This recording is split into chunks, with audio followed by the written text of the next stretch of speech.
मो ना कालिया मु सेतेबेले कॉलेज रे पढुथाय आ गोटे घर भड़ा नहीं रहुथिली। से घरर मालिकानी को नाम होउची सीमा। तांको स्वामी चाकरी करंती। तांकर पिला पिली किछि न थाए। मु तांको घरे किछि दिन रहिबा परे पूरा क्लोज हे गली आ सीमा भाउजंको सह थटा मजा करे। दिने एमिति कथा हेउ हेउ बहुत हसुथिलु। मु तांको पछरु धरी तांको बेडरूम को नहीं गली। मु तांको बेड रे सुआई देई मु तांको ऊपर पड़ी गली। तांको दुई हाथ को जोरे धरिली। एबे से तळे तांको गांडी को एपट सेपट करी हलाउथांती एवं खसिबा पाई चेष्टा करथांती। से जेते गांडी को हलाउथांती मो बांड सेते तांको गांडी ऊपर घसी होथाए। तांको पैंट एते पतला थिला जे मु जानि पारुथिली से भितरे किछि पिंधि नाहांती। मो बांड पूरा टेंगेई जायथिला। मु तांको गांडी हला को रोकी देली एवं तांको गांडी ऊपर प्रेशर देबारे लागिली, जहा द्वारा मो बांड तांको गांडी कोणारे एकदम सेट हेई जाउथिला। आम दुई जनंको हस धीरे धीरे धीमा हेई जाउथाए। मो श्वास बेग बढ़ी जाउथाए। तांको कानरे मो निश्वास बाजुथाए। किछि समय मध्यरे तांको शरीर ढिला होई गला। तांकर भी निश्वास प्रखर हेउथाए। सेतिकी बेले मु तांको कान रे कहिली, आदको कोन करिबी देखेबी। सीमा भाउज कहिले, I feel your heartbeat from back side. मो पिठिले तुम हृदयर स्पंदन को जानि पारुची, पुरुना प्रेमिकार जौन भोक। मु सेतिकी बेले तांको बेकको तांको गांडी रे मो बांड को मारी आगको बढ़िली। से सेमिति सोई रहिथिले। मु तांको कान ओ बेकको केबा सह चाटी चाली थाए, जेमति मु जीभ तांको कान ओ बेकको टच करुथिला। से आई उई आवाज देबारे लागिथिले। मुन्मु हाथ को तांको जंघरे रखी आउसी आउसी हाथ को ऊपर को नहीं तांको टी शर्ट भितरे पुरेई देली। मो बांड को तांको गांडी रे दाबी सह रगड़ीबारे लागिली। सीमा भाउज कामना रे बासना रे बुड़ी सारिथिले एवं मो अवस्था भी खराब हेई जाउथाए। इच्छा होइथिला पैंट को फाड़ी बांड को पुरेई देबा पाई। मुनमोर शर्ट पैंट ओ अंडरवेयर एका थरके खोली देली। मो बांड एते हिट हेई जाइथिला जे मुनमो बांडर गरम को हाथ रे अनुभव करि पारुथिली। सीमा भाउज एते कामनार बासना रे बुड़ी जाइथिले जे मु केतेबेले मो ड्रेस खोलिली से जानि पारिले नाही। तांको पैंट को गांडी टिके तळकु खसेई देली। से तांको हाथ को बढ़ेई मते रोकिबा पाई चेष्टा कले। एई भितरे मु मोर गरम रड बांड को तांको गांडी रे रखी देई पुरेई देली। सीमा भाउजंको मोहनरु एमिति किछि कथा बाहरु थिला, शोभनो डोंट डू दिस, आई। मु तांको टी शर्ट को भी ऊपर को करि देली। तांको पिठिरो प्रत्येकटी इंच को मु करि चाली थाए। 5 मिनिट एमिति करिबा परे मु तांको सीधा करी तांको देहरु सबु कपड़ा को अलगा करि देली। तांको बेडरु उठेई कांथ को आउजेई खिया करि देली। से सेमिति खिया हेई थांती मु तांको पागल परिका चुमी चाली थाए। से तांको हाथ को तळकु नेई मो बांड को जोरे चिपि देले। तांकर ए हरकत जोगु मो पाटिरु बाहरी आसिला। सीमा भाउज कहिले, इट इज सो हार्ड, एहा बहुत टान। भाउजंको पार्ट टाइम बॉयफ्रेंड रु पार्ट टाइम स्वामी हेली। मु गोटे हाथ रे तांको बिया को लगातार रगड़ी चाली थाए। मो हाथ ओदा हेई जाउथाए। मु अचानक मो हाथ को सुंघिली। से बासना रे कुआनी झियर माधुर्य थिला, कारण मु नेहा आगरु दुई जन कुआनी झियंको सेल्फी टेछि।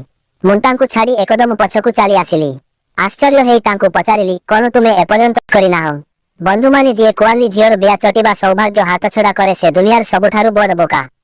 जे पाठक माने कुआनी झियर बिया पानी चाखिथिबे सेमाने मो फीलिंग्स को बुझी पारुथिबे।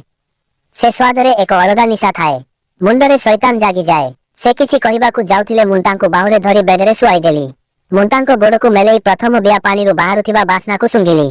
तापरे बिया उपरे लागिथिबा पानी को चाटिली। मो जीभ को तांको बिया उपरे गोल गोल करी बुलेई बिया को चाटिली। सीमा भाउज, आई इस हेई कहथांती परिज डू समथिंग, किछि कर, एमिति कामुक कथा तांको मुहंरु बाहरु थाए।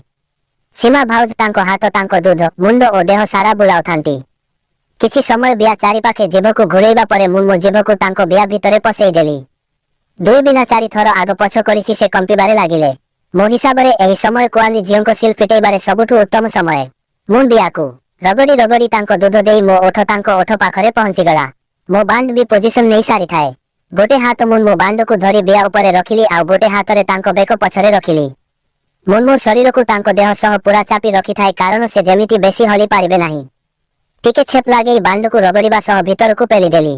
जेमिति बांड भीतर को जाइछि सीमा भाउज आखी को ऊपर को करी मते जोरे जाबुड़ी धरिले। तांको स्वर चिचिची हेई बाहर को आसुथाए। सेई समयर कथा आज भी मने पड़ी गले मो देहरे करेंट खेली जाए। किछि समय आहुरी जोरे प्रेशर देई पेलिबा परे पूरा बांड बिया भितरे पसेई देली। सेही समय रे तांको आखी बंद थिला, तथापि तांको आखिरु लोह बाहरु थिला। मुंटिके रहि जिबारु से धीरे धीरे आखी खोलिले। तांको आखी लोहरे भरी जाइथिला। मुंडोटे हाथ रे तांको आखिरु लोह पोछि देली। सीमा भाउजंको मोहनरु आई लव यू बाहरी आसिला। मु तांको ओठकु चुचुमी धक्का मारिबा आरंभ करिदेली। से जंत्रणा रे तांको ओठकु दांतरे दाबी देउथिले। 10 बिना 15 धक्का मारिछि से पुणी थरे कंपिबारे लागिले। से बहुत जोरे छाटी पिटी हेबारु मो बांड तांको बियारु बाहरी आसिला। तांको आंठु जोड़ी होई जाइथिला।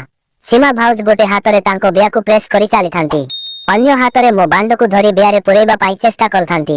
ସେତେବେଳେ ମୁଁ ତାଙ୍କ ଗୋଡକୁ ମେଲେଇ ଭାଉଜ ବେଆରେ ଗୋଟେ ଧକ୍କାରେ ବାଣ୍ଡକୁ ପଶେଇଦେଲି। ତାଙ୍କ ଦେହ ଦୌଡ଼ି ପଡ଼ି ମୋଡ଼ି ହେଇଗଲା। ଦେହ କମ୍ପି ଉଠି ତଳ ମେସିନ ପରିକା ଗାଣ୍ଡିକୁ ଉଠେଇଲେ ପକେଇଲେ। ତାପରେ ବେଆ ଏମିତି ବାଣ୍ଡକୁ ଧରି ରଖିଲା ଯେ ବାହାରକୁ ବାହାର କରିବା ପାଇଁ ଚେଷ୍ଟା କରିବା ସତେ ଯେମିତି ଭାଙ୍ଗିଯିବ। ବେଆ ଏତେ ଗରମ ହେଇଯାଇଥିଲା ଯେ ମୁଁ 10ରୁ 12 ଧକ୍କା ମାରିଛି ବାଣ୍ଡ ବେଆ ଭିତରେ ପାଣି ସବୁ ଛାଡ଼ିଦେଲା। ମୁଁ ପାଣି ଛାଡ଼ି ତାଙ୍କ ଉପରେ ଶୋଇ ପଡ଼ିଲି। ଆମେ ଏମିତି 2 ଜଣ ଶୋଇ ପଡ଼ିଥିଲୁ ଯେ ଯେମିତି ଆମ ଭିତରେ ଜୀବନ ନାହିଁ। ବେଡସିଟ୍ ବେଆ ପାଣିରେ ଓଦା ହେଇଯାଇଥିଲା। ସେହି ସମୟ ଏମିତି ଥିଲା ଯେ ଲାଗୁଥିଲା ଦୁନିଆରେ ଏହାଠାରୁ ଆଉ କିଛି ସୁଖ ନାହିଁ। କିଛି ସମୟ ପରେ ସୀମା ଭାଉଜ ମୋ ବାଳରେ ହାତ ବୁଲେଇ କହିଲେ, କଂଗ୍ରାଚୁଲେସନ, ତୁମର ପ୍ରମୋସନ ହେଇଗଲା। ତୁମେ ପାର୍ଟ ଟାଇମ ବୟଫ୍ରେଣ୍ଡରୁ ପାର୍ଟ ଟାଇମ ହଜବ୍ୟାଣ୍ଡ ହେଇଗଲ। ତାଙ୍କର ଏହି କଥାରେ ଆମେ ଜୋରେ ଜୋରେ ହସିବାରେ ଲାଗିଲୁ। ତାପରେ ଆମେ ଦୁହେଁ ଦୁହିଁଙ୍କୁ ବହୁତ ସମୟ କଲୁ। ସୀମା ଭାଉଜଙ୍କ ସହ ଆଗକୁ ଆଉ ସବୁ କଣ ହେଇଛି ପରେ କହିବି।